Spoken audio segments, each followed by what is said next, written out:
podcasting. Welcome back to One Stage at a Time, folks. This is the podcast where we are playing through Donkey Kong Country for the Super Nintendo Entertainment System, and we're going super in-depth here. Each episode of this show is one episode of the game. Today we're playing the level Clam City from the third world of Donkey Kong Country. I am your host, Andy Prim. Staring at me with a somewhat crazed expression is my partner, Aaron Neeson. Hello, I'm Aaron Neeson. And joining us once again, our good friend, Jack Connolly. Hello. Jack Attack is back. He's here. I'm so glad you're here, Jack. Glad to be here. Merry Christmas, fellas. Yeah, it's we just had Christmas. This is our first recording session in, since Christmas. Mm-hmm. Did everybody have a happy holiday? It was a little hectic. You were on the road a lot. I was on the road a lot. I may have a kill count of 1. But not a kill streak. But not a kill streak. It's not a killtrosity. No. How high did that go? It was like killtrosity. I don't know. I never got many of them in Halo. Kilimanjaro. Yeah. I definitely remember that. But yeah, no, I was on the road a lot. Deer decided to hurl itself in front of my car at one point, and so you were channeling your inner Donkey Kong by killing a harmless woodland creature. It's just trying to live its life, man. And you said no. I said, nay, give me my bananas. Did bananas fall out when you killed it? No bananas came flying out like when you jump on the little clap traps. This video game has led me astray. It is. It's not as accurate as Nintendo would lead you to believe. I want to give a shout out real quick to some cousins of mine who may or may not be listening. My cousin Will sent me a picture of him and his wife playing Donkey Kong Country over the holidays in Kansas City. Sad I couldn't be there, but glad that they were spiritually in tune with this program. Mm-hmm. Hello, Will and wife. Thank you for listening and or watching. Wife's name is Chelsea. Hi, Chelsea. Jack throws the double thumbs up. The double thumbs up. Well, you guys got the video cast set up too, so you gotta kind of watch the video so you can see the double thumbs up. That's audio right, listeners. There's a new component to this show. You can listen to our episodes, of course, on your favorite podcast streaming services, but you can also watch this episode on YouTube.com. The YouTubes. We are featured on the YouTubes now, so come check us out there. See our handsome mugs along with our dulcet tones. Well, I'm glad that you fellas survived the holidays, and here we are again. We, they couldn't keep us down. None of the snow or traffic or animals charging headlong at Aaron's car could keep us from you, the listeners and viewers. Nope, and here we are to talk about Clamtown. Well, that's right. So we just played through Clam City. This was I like Clamtown. We just played through Clamtown. Clamtown is the 5th stage of the third world of Donkey Kong Country. Third world, of course, is Vine Valley. We've been trapped in Vine Valley for quite a while now. Mm-hmm. We're not in Vine Valley, though, really. We are deep underwater again. Again, all of the biomes are just like colliding on DK Isle. Yeah. We went from forest to jungle and now underwater, all in the same. Forest to jungle to temple. Can't forget the ruins, the ancient ruins, and now we're underwater. And this is like a 3 square mile area. Supposedly, we don't. Okay, so here's something. We're going to go on for a little bit of tangent here. But here's something that you just mentioned that I wanted to talk to you about. That you said that Donkey Kong, if he weighs 900 pounds, it makes no sense as far as density and right. Something that size shouldn't weigh that much. Right. So here's what I'm thinking now. We have the scales all wrong. What if Donkey Kong is the size of like a King Kong type, and therefore traveling from biome to biome wouldn't be as difficult for him? It'd be like a couple hours running top full tilt to get to a whole nother climate. So you're saying everything is giant? Maybe. This is like Giant Land from Mario Brothers 3. Or just Skull Island. Think about Skull Island, man. Skull Island has huge creatures everywhere, and Donkey Kong's just one of them. And John C. Reilly. And John C. Reilly, that's right. But Congo Island is like Skull Island. Everything's just massive. Then him being 900 pounds, he's actually kind of teeny tiny. We're all going to die here. You shouldn't have come here. I still haven't seen that movie. It's really good. I've seen the Godzilla, the King of the Monsters one. I didn't see that one. That one was fun. Really fun. Watch it. But Jack, what do you think about all this? Kong Skull Island, definitely recommended. Godzilla King of the Monsters, I would rank it a little bit higher. Yeah. Interesting. Both very good watches. Yes. But yeah, I mean, there's nothing here that seems to be out of place with that theory. Though I guess, are the bananas also enormous in this theory? Excellent point.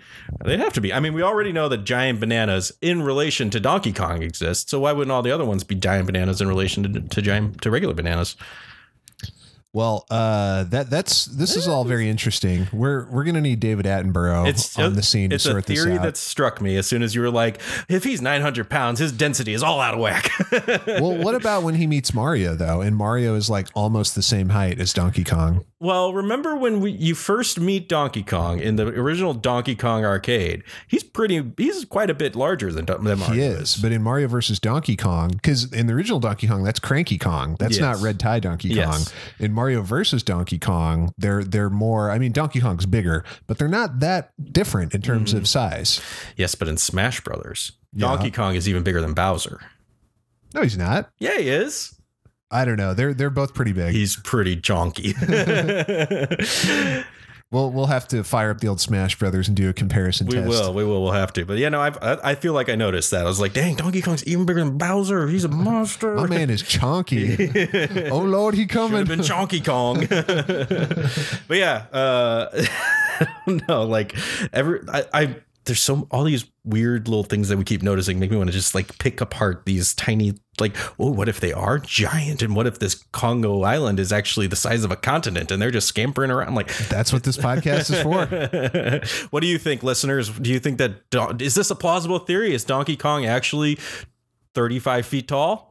Post a comment to this web zone with your thoughts. We would love to hear from you. Yeah, but let's talk about this level before we spend the entire episode talking about my wild theories. Let's talk about Clamtown. Yeah, let's talk about Clamtown. Jack, as our returning guest, tell us, what were your impressions of Clamtown?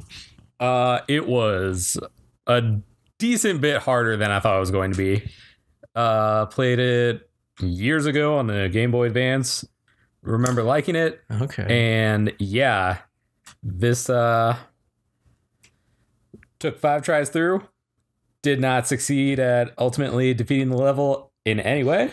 Yeah, it was a lot more precision, I guess. Mm-hmm. Then again, that would make sense because you're underwater, so you can't really like just jump around. You got to kind of float up, float down, try to get out of the path of whatever the clam shooter thing was. They have a name. Aaron, do you remember their official name? No, I know you're gonna. Does it start with a G? Negative. Do we still pronounce it with a G? Negative. Why are you fixated on G here? Because Gennady. Oh, Gennady. Oh, yeah. I was like, gee, I get it. It took me a minute there. Good one. Good callback, Jack. I tried. Okay, well, they are officially called Clambo. Or that's right. Clambo, if you want to be weird about it. Yeah, Clambo's got last blood here. They drew first blood.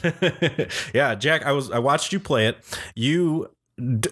When you fired it up, you died at the first enemy. That was it. You immediately. But then you had an awesome recovery your second playthrough. You made it almost to the very end, and then a bunch of the croctopuses, right? They're called croctopuses. That is correct. I remember that one. The croctopuses. They gave you too much trouble at the end. You couldn't get past them. You bricked it, folks. Right. But you were so close. There was the croctopuses, one more Clambo, and then the end. You tried so hard and got so far. I'm just gonna rub that salt in it. But in the end, it didn't even matter. R.I.P. Linkin Park. Always relevant. But no, I mean, you had a good run there. Mm-hmm. Because you haven't been like practicing as much as me and Aaron have at this game. So like to come in kind of cold, I think you had a pretty good run there. Yeah, considering it's been, this is what, 2019? About at least almost 2020. 14 years, give or take, since I last played Donkey Kong Country. So have you played through this game all the way through? Did you beat it on Game Boy Advance? I think at one time. Yeah. Was that your first time playing it, GBA? Yeah. Interesting. So the GBA remake, do you think they did like a pretty good job like capturing the essence of DK on the smaller screen? Yes, definitely. I do kind of remember that on the underwater levels, like if you stay really close to the rocks, like you can kind of blend in with them a bit. There's like a little period between like the rock itself where you can't pass and like where the enemies will actually go to. Mm-hmm. Oh, so interesting. if you just like stay along that, you'll be okay. You hug the wall and they never get close enough to actually hit you. Right. Nice. Oh, that's a cool little exploit. Until you get to those little spinny razor blade things at the end, and then the whole plan is just ruined. You toast, baby. I'm going to imagine that they all, at the end of each arm, they just have a little razor blade spinning around. They have like little butterfly knives. Yeah, exactly. You know, Jack, I feel where you're coming from, because I also feel like for a lot of the enemies, you can sneak by underneath, even on the Super Nintendo version here. Yeah. Yeah. The hurt boxes are a little interesting, shall we say. Unpredictable, I would call them. Yeah. Yeah. And the guys who made this game have talked about it, how like hurt boxes in general, hurt boxes and hitboxes, you want it to be a square because a square is the easiest thing to do. Mm-hmm. If you add like other shapes or multiple geometric shapes, it gets like vastly more complicated in terms of like programming and math and stuff like that. So pretty much every enemy just has a single square or rectangular hurt box or hitbox, but most enemies are not square or rectangular. Yeah, I remember reading or hearing a podcast somewhere talk about how the new like Crash Bandicoot remake, the remake that they've just put out, the remaster or whatever it is, like people were having a lot of trouble with it because the like landing squares and where he moves is a lot more intricate and detailed now than it was back then. So it became a lot more like challenging or it's just so different that people were like, "Arr." That's absolutely true. Yeah, I can speak from experience on that one. Have you played the new Spyros? Is that the same? I haven't played the new Spyros. No? I need to though, because as you know, Spyro is one of my favorite franchises. I'm aware. I wish that they'd make new ones. Like, yeah, I mean they tried to make new ones for a while. Because after the first trilogy, there's like 5 more Spyro games. Really? What? Yeah. So there's the first trilogy on PS1. Then there was Spyro something on GameCube and PlayStation 2. Enter the Dragon, I think, or Enter the Dragonfly. Okay. And that one is not good. Okay. It's notoriously just a mess. But it was still kind of in the same series as the first 3. Like all the characters come back and same voices, same music composer, who is Stuart Copeland, the drummer for The Police, did the music for that game. He also did the music for Wall Street, the film, with Michael Douglas. Okay. So he's a very good composer.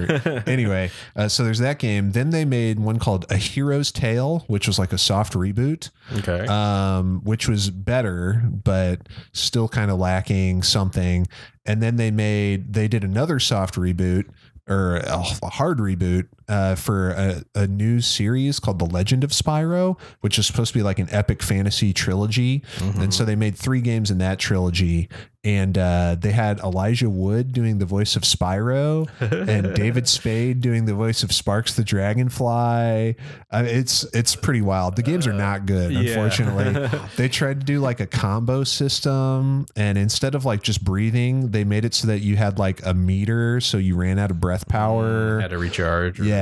So they're not very good. I remember a friend of the show, Ponita Pokemon, she was a big fan, or I don't know if she was a big fan. She tried to play I think it was DS Spyro games, the like isometric ones. And I never tried them myself, but I remember looking at them being like, nah. they were interesting. Yeah. I played one of those, I think, and I remember being like, this is kind of interesting, but like not a good game. Yeah, not Spyro, not fun. Right. Not nearly as fun as Spyro. Precisely. Yeah. So this has been your Spyro corner for this episode. New feature on this show, Spyro Corner. We should revisit Spyro again soon. We're going to make them make new ones, new good ones. You will make it. I demand it. But where are we? What is this? We're talking about hitboxes. Oh, hitboxes in Clamtown, because Jack, you were struggling with the croctopuses at the end of the stage here. Yeah. They move in a weird pattern. It's like a rectangle or a figure 8, but it's kind of unpredictable. Well, and there's 3 of them, so you get through the one, and then you got to get through the next one, Then the third one is like just a little bit off. The third one comes at you at a spot, like it appears because if you follow the second one so you don't get hit, the third one comes at you, and I got hit there. I was able to just tank that hit and plow through, but that one definitely screws you over. Yeah. So Aaron, you were with us. Of course, you were with me in the first world when we played the first underwater stage in this game, which was called Coral Capers. How do you think Clamtown compares to Coral Capers? Send your brain back in time and remember that stage. It's more difficult, but less fun. Because in Coral Capers, I remember you get your sword boy. Enguarde, that's it, sword boy. Enguarde is in this stage as well. Is he? He's hidden somewhere? I heard him knocking. Yeah, I'll show you on the map here. He's right at the beginning. There's a hidden wall that you go through. I knew there would be a hidden wall somewhere. Yeah. Well, you got a couple Enguardes in Coral Capers. That's right. And he was a lot of fun. Two Enguardes on screen at the same time, as we learned. Yes. I know. Listen, the game glitched. It's just saying, if we were recording it back then, we could have rolled the tape, but we weren't. You'd look very foolish. No. We all saw it. Not all of us. Yeah, you weren't paying attention then. Anyway, the first one was more fun because you had Enguarde, which apparently you can in this one too. But he's hidden, so you don't necessarily get him. So this one you're playing all defense and all evasion. First one you could go on the offense some, and that was more fun. That being said, I didn't like this level was challenging, but it wasn't like impossibly hard. Like if you could take it slow, and get through most of it without much issue. So it wasn't oppressively hard. So it was a good level. I think the Coral Capers was more fun though. I think I agree with that. Yeah. This level is kind of an obstacle course. And there's not a lot in terms of like secrets or out of the way stuff, except for that Enguarde who's through a hidden wall at the very beginning. Hidden walls. And after that, it's pretty much straightforward. You're just avoiding clambos, the little fish. Jared, do not comment on this podcast. We know that they're not invisible walls or hidden walls or whatever. Yeah, do not comment with your pedantry. We're not having any pedantry quarters this episode. We don't want to hear it. We got sharks. There's two kinds of sharks in this game. There's Chomps and Chomps Jr. They behave basically identically. And the only difference is Chomps is slightly larger than Chomps Jr. Yes. So I'm not sure why they bothered to program both types of enemies. I mean, it's a little bit of variety. I think it's kind of fun. If you don't know that's coming, you got your little chomps and you're avoiding them like, oh, and then all of a sudden a big version comes at you. It's kind of shocking the first time, and makes your heart pound a little bit. And yeah. I guess so. Ups your adrenaline a little bit. I get it. It's cool that there's enemy variety. Yeah, I should say we like enemy variety. It just seems interesting to me that they put the resources into making a second enemy that's basically the same as the first one. Yeah, what's most interesting, like they have 3 versions of bitey fish that just go back and forth. Yeah. Yeah. And we forget that because the first one, the little piranha guy, what's his name? Bite size, it looks different. So it's like, oh, it's a different enemy, but it behaves exactly the same. Pretty much. Yeah. So it's like, that's all. What's the point of any variety if they're all going to behave exactly the same? What's the point of any of this? Why are we here? How did I get here? But it's like, they're all behave the same. Why'd they make different ones? Just so that there's a little variety, I guess. And, it's a little shocking and a little intimidating when you come across a bigger version of what you were just fighting and evading in the first place. I suppose that's true. That's all it is. It's Game Design 101, brought to you by Aaron. Well, do you fellas have any parting thoughts on Clamtown before we wrap up this discussion? No. I think it's just a good level. It's not as fun as the first water one, but it's all right. Jack? Not as much chowder as I was hoping for, but otherwise it was fun. It was solid. Just because clam chowder? Yep. Okay. That's it. I was just searching for something deeper. I'm like, what I missed? What's this a callback to? Nope. Chowder. Say it right. Just clam chowder. Remember that on The Simpsons when Mayor Quimby's nephew beat up the French waiter because he wouldn't pronounce chowder correctly? No. Chowder. I don't remember that. It's a good episode. I bet it was. That sounds fantastic. Well, like Jack said, unfortunately, no clam chowder in this stage. Not much of anything, really. There's no secrets. None of the underwater stages have bonus levels. So you can't help but get that beautiful golden exclamation point once you finish it. Speaking of golden, there was that one golden, why can't I think of his name? Winky. Winky. One golden Winky. Yes, our favorite boy, Winky. Yeah. We did get a golden Winky token. We did. He's in there. But and with just 2 more, we'll be able to access Winky's bonus stage once more. we were close to getting it last time, but somebody got us a game over. Who could that have been? For those of you listening via podcast, they're both looking at me. So yeah, that would be me. My bad, guys. You'll see it in the video. It's great. It's not great. You came so close. I was rooting for you. When you handed me the control, I was like, no, Jack, you can do it. Our failures make us stronger. That's right. All of the negative comments that you viewers and listeners post about our podcast and our gameplay skills, they make us better and stronger. Mm-hmm. It's like we learned from The Last Jedi. Our failures make us better and grow into what our masters cannot be. We are what they grow beyond. That's right. It's a good movie. Come at me. It's a movie. I liked it better than Rise of Skywalker. I'm not sure if I agree with that. I like Last Jedi though. Yeah, I mean we can have a Last Jedi podcast. That's we'll do a bonus episode on the Last Jedi. They haven't done any tie-in games for Star Wars movies. That's not true. They did Lego Star Wars: The Force Awakens. Okay, Lego Star Wars, I suppose. Yeah, that's fair enough. Which is great. I like that game. I don't know. Yeah. Have they done Lego Star Wars: The Last Jedi? I don't think they have. I don't know. They should. So. That doesn't sound familiar. It doesn't sound familiar to me either. I'm not sure what you would do though. What stages you could do for that? What do you mean? There's not a lot of set pieces in that game. Yeah, I guess. Or in that movie, I mean. You have the exciting Canto Bite set piece. Yeah, half of the game would be Canto Bite. You could have your Lego guy race on one of the horses. And actually, okay, that would play that. That sounds okay. It'd be the infamous jailbreak scene and the moral quandary of selling armaments. Yeah, I guess that would all be in there. I don't know. I'd play it. I'd be curious to see what they did. No, I would 100% play it. Yeah, Legos, they make good games. They're fun. They're just so mindless and easy. Mm-hmm. How we doing on time there, Aaron?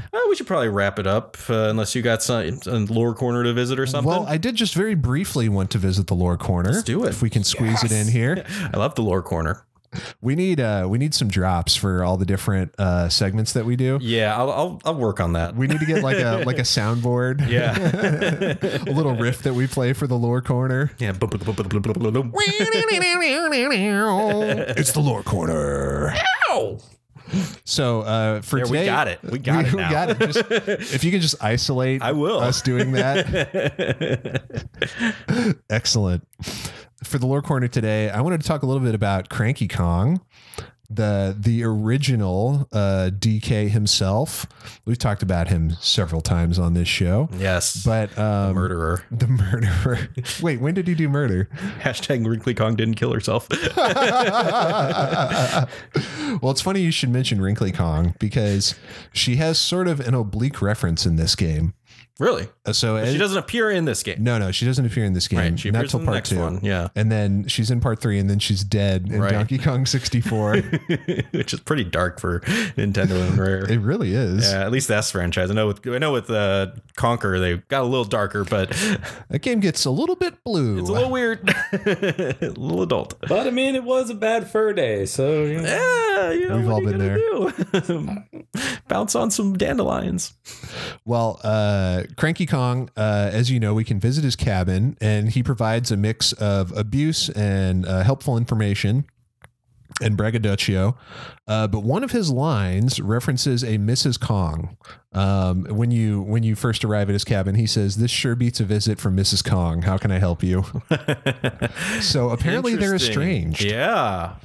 That just feeds into my theory, doesn't it? We never see them together. Nope. In Donkey Kong Country 2, she's in the schoolhouse, the Kong College, whereas he's in where is he in part 2? I have no idea. I assume he was still in his hut. Yeah. We know he has violent tendencies. As to considering how he just beats you with his cane when you come to visit it. He does, yeah. Even a child like Diddy Kong. Yeah, so apparently they don't live together. Understandable. He's a cantankerous old miser. But it's like they also like haven't gotten divorced. You know, it's like that old school, you know, like our grandparents' generation. You don't get divorced. You might live like halfway across the world from each other, but you don't get divorced. Yeah. She's visiting family in France for 10 years now. Yeah. So Mrs. Kong is mentioned. She's apparently been contemplated at this point. She just doesn't show up. There are a lot of lines though. I was scrolling through these and I'm showing Aaron the list now. There are so many lines that they programmed for Cranky Kong to say in this game. Some of these are beta only that were like taken out. Like for example, there's one where he says like, what have you brought for your old grandpa? There's several where he refers to himself as grandpa and they cut all those out. I guess because they wanted to be more vague about the relationship. Yeah. They still weren't sure if he was Donkey Kong's father or grandfather at that point. Right. And yeah. There's a few others that are kind of interesting. He has some level specific ones. I won't go into all of those, but he kind of just gives you like little tips on different levels that you might be in, like where you can find secrets. There was one really funny one that I wanted to mention if I can locate it here. There's a lot where he's bragging about like how good he is at the game, how he could beat it in one life. Like, oh, back in my day, we didn't have graphics. We only had 2 colors. Oh, here's the one I wanted to find. When you leave, he has stuff that he says like as you're exiting. One of my favorites is Donkey Kong. I've seen enough. That tie, turn it off. What does that mean? He means the tie is like too bright and loud. Okay. So he just thinks that it's a little ostentatious or obnoxious, I guess. Yeah, okay. Yeah. Both of those words apply. Yeah, because he didn't have a tie in the original Donkey Kong. That's right. He was buck naked. Yes, he was. We just escaped from the zoo. Au natural. We just escaped from Mario's clutches. And do you think that's what he's doing? He's running away to a clothing store so he can get dressed? No, I mean, maybe. I don't know. I mean, he also kidnapped Pauline. Well, I mean, you know. You gotta have a hostage, otherwise you're never making it out alive. That's what we learned from that one Denzel Washington movie. That's right, John Q. Oh, I was thinking of the other one with Kevin Spacey, where he's in the building. He's like a cop that's been framed. I forget what it's called. Deja Vu? No, it's not Deja Vu. I'll look it up off the air. Yeah, I don't know. In John Q, he takes a whole hospital full of hostages. Right, I remember that now. Inside Man? No, Inside Man is the one with Clive Owen. Yeah. Which is another good one. Should I look it up now? I mean, I can see you typing, so yeah. Might as well, yes, you're going. All right, let's find out. Denzel Washington and Kevin Spacey were in The Negotiator. No, it's Samuel L. Jackson. That's why I was confused. Uh-oh. I'm not Lawrence Fishburne. That's an oopsie. Folks, that's my bad. I think I must have like crossed the wires with John Q and The Negotiator in my head. It happens. John Q's a good movie, though. I never saw it. It's good. It's worth watching. He takes the hospital. Like, so his son needs a heart transplant, but they don't like... They're not giving him one. I can't remember exactly why, but so he takes a hospital hostage. Like he's got like a dozen people or whatever, because he can't take the entire hospital. So like then he keeps them hostage until they agree to his demands. And one of the demands, like towards the end, he's just like, you're going to take my heart. I'm going to kill myself and you're going to give my heart to my son. We're a match. Damn. Because they were like, we can't do that, sir. We obviously can't do that. We can't kill you and to give it to someone else. It's not allowed. And it's a good movie.